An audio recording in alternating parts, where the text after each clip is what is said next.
Friends, स्वागत है आप सभी का आपके अपने YouTube चैनल ASS एजुकेशन के एक और शानदार वीडियो में।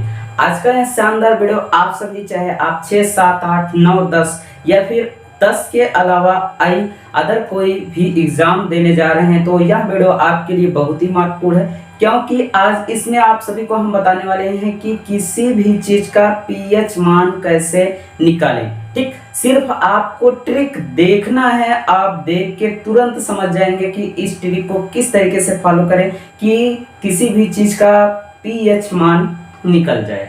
ठीक, तो सिर्फ वीडियो को एंड तक देखना है, आपको अच्छी तरीके से समझ में आ जाएगा पीएच मान निकाला कैसे जाता है। ठीक, तो क्योंकि नाम के पीछे ही छिपा हुआ है इसका पीएच मान। ठीक, तो भैया वीडियो एंड तक देखेंगे तो आपको अच्छी तरीके से समझ में आ जाएगा। चलिए देखिए, पीएच मान याद करने का आसान ट्रिक आपको ट्रिक से हम बताएंगे। बस आपको सिर्फ एक जितना देर का वीडियो है बस इन तक देखना है, आप अच्छी तरीके से समझ जाएंगे।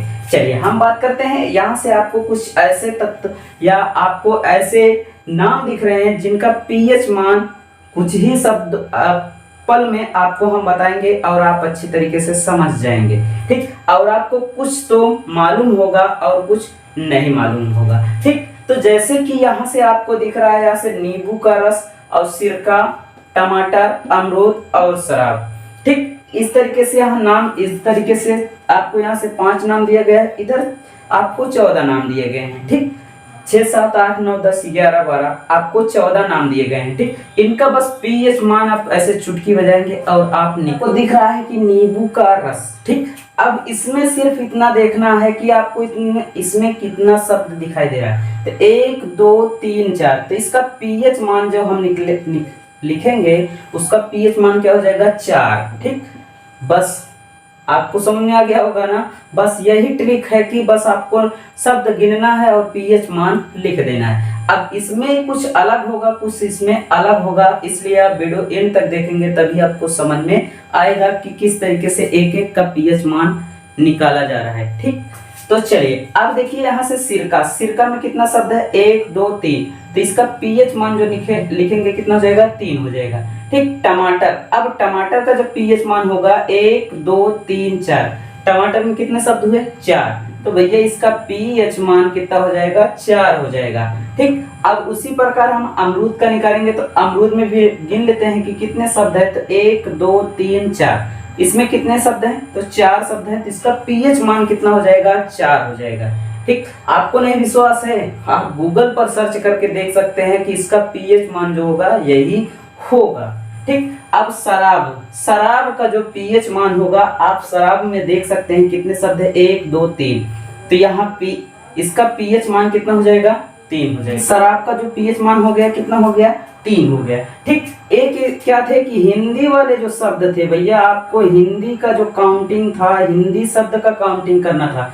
इसमें क्या था कि रस पाए जा रहे हैं, इसलिए ये क्या है कि आपके हिंदी के काउंटिंग शब्द है, हिंदी को गिनकर आपको लिखना है, गिनना है। ठीक, लेकिन अब इसमें जो यहाँ से 6 आपको दिए जा रहे हैं, तो यहाँ से यहाँ तक अब देखिए सोडा। सोडा भी क्या कर सकते हैं कि सूखा होता है। दही क्या होती है, वो भी सूखी होती है। अंडे क्या होते हैं, अंडे का सफेदी। ठीक, सफेदी अंडे का जो होता है, अंडा भी क्या होता है कि आप उबाल देंगे तभी वो क्या होगा, सूखा हो जाएगा। ठीक, सागर जल। अब ठीक, इनका भी क्या करना है कि यहाँ तक का तो कुछ दूसरा शब्द कुछ दूसरी तरीके से लिखा जाएगा। ठीक, जैसे अब हम सोडा क्या लिख सकते हैं, सोडा। सोडा का पीएच जब मान निकालेंगे तो कितने शब्द हुए। अब इसको इंग्लिश में लिखना है, किस में लिखना है, इंग्लिश में लिखना है। ठीक, लिखने के बाद इसका पीएच मान निकालेंगे तो यहाँ से इसका पीएच जो मान निकालेंगे, सोडा में कितने शब्द हुए, अब इंग्लिश वाले शब्द को गिनना है। ठीक, 1, 2, 3, 4, तो इसका पीएच मान कितना हो गया, 4। ठीक, अब हम दही को क्या लिख सकते हैं, दही। ठीक, अब दही का जो पीएच मान होगा, अब देखिए दही में हम कितने शब्द हुए, 1, 2, 3, 4, 5, तो इसका पीएच मान 5 हो जाएगा। ठीक, अब देखिए कि यहाँ से अंडा। अंडे को क्या लिख सकते हैं, EGG, एक माने अंडा। ठीक, एग वाइट। ठीक, एग वाइट लिखेंगे, एग वाइट में हम शब्द गिन लेते हैं, 1, 2, 3, 4, 5, 6, 7, 8, देखिए यहाँ से 3 शब्द, 3 3 6 2 8, तो इसका पीएच मान जब निकालेंगे तो 8 हो जाएगा। क्या हो जाएगा? इसका पीएच मान 8 हो जाएगा। ठीक, कितने शब्द हुए? इंग्लिश में 6 शब्द हुए। ठीक, शब्द तो आपको गिनना अच्छी तरीके से आता ही होगा, कि गिनती आपको तो अच्छी तरीके से आती होगी, तो आप गिनती को अच्छे से शब्दों को काउंट कर लीजिए, बस उसका पीएच मान बस वही हो गया। ठीक, तो आगे देखते जाइए, बस यही चुटकी बजाते जाइए और उसके बाद आप पीएच मान लिखते जाइए। ठीक, अब चलिए यहाँ से हम भैया सागर जल, सागर जल को हम लिखेंगे सागर, और जल, जल को हम क्या लिखते हैं? वाटर, वाटर, सागर वाटर। ठीक, इसको इस तरीके से। तो अब इसका नाम हम इसका शब्द का काउंट कर लेते हैं। 1 2 3 4 5 6 7 8 9 10। इसका जो पीएच मान हो जाएगा 10। क्या हो जाएगा?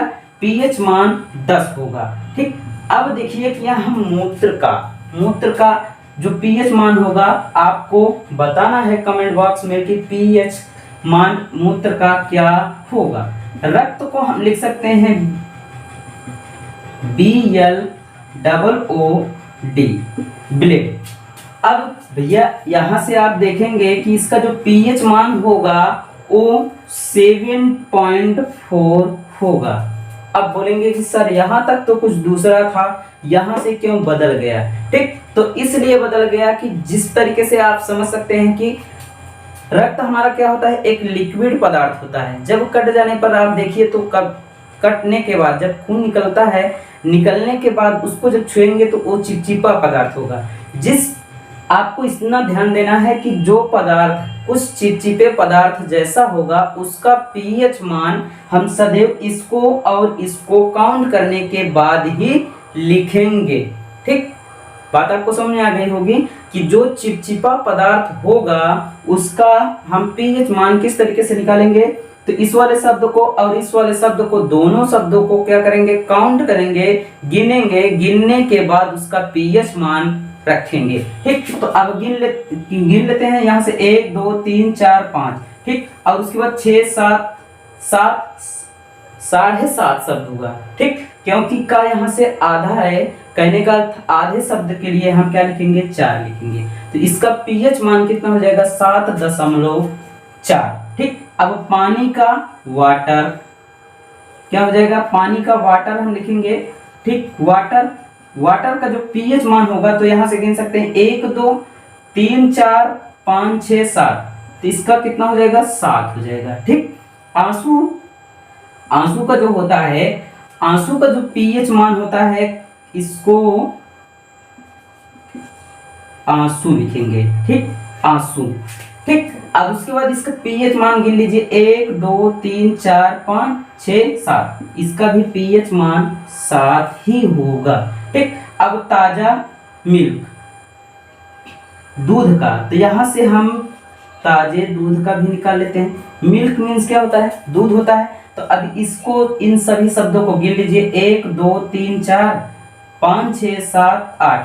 इसका जो पीएच मान होगा कितना होगा? 8 होगा। ठीक, इस तरीके से आप पीएच मान निकाल सकते हैं सभी पदार्थों का।